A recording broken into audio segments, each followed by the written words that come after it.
রাসূল ডাকতেছেন, সাহাবীরা রে, আমার এই শহীদদেরকে দাফন করে দাও। শর্ত হলো গোসল দিও না, রক্তমাখা জামা কাপড়গুলো পাল্টাইও না, এই রক্তমাখা জামা সহ দাফন করে দাও। হাসরের ময়দানে আমি নবী এই শহীদগুলো লইয়া আল্লাহর আরশের কিনারে যাইয়া দাঁড়াবো, দেখাবো আমার উম্মতের মতো কেউ নিয়ে আল্লাহকে পাওয়ার জন্য এইভাবে কষ্ট করেছে।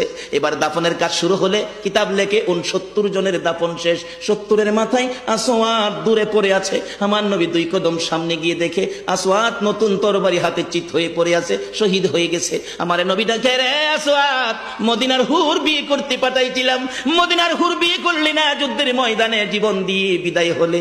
আসওয়াদ রে, নতুন তরবারিটা হাতে রে। আসওয়াদ একজন সাহাবী বলেন, হুজুর বিয়ের বাজার করতে এসে আপনি যুদ্ধে গেছেন, খবর পাইয়া বিয়ের বাজারের টাকা দিয়ে যুদ্ধের বাজার করেছে, আসওয়াদ শহীদ হয়েছে। আমার নবী ডাকে, মাবুদ, আমার আসওয়াদকে তুমি কি দিবা গো আল্লাহ? মদিনার হুর নিল না, রাসূলের পক্ষ নিয়ে জীবন দিয়ে দুনিয়ার থেকে বিদায় হলো, আমার আসওয়াদকে তুমি কি দিবা গো আল্লাহ? আসওয়াদের লাশটা ধরে ধরে কবরের দিকে নিয়ে আসতেছে। গোসল লাগবে না, কাফন লাগবে না, শুধু দাফন করে দিবে। আমার নবী আসওয়াদের কবরের পাশে দাঁড়াইয়া মুস্কি মুস্কি হাসতেছেন। সাহাবীরা আরজ করেন, ইয়া রাসূলুল্লাহ, এই কবরের পাশে হাসতেছেন কেন, ব্যাপার কি?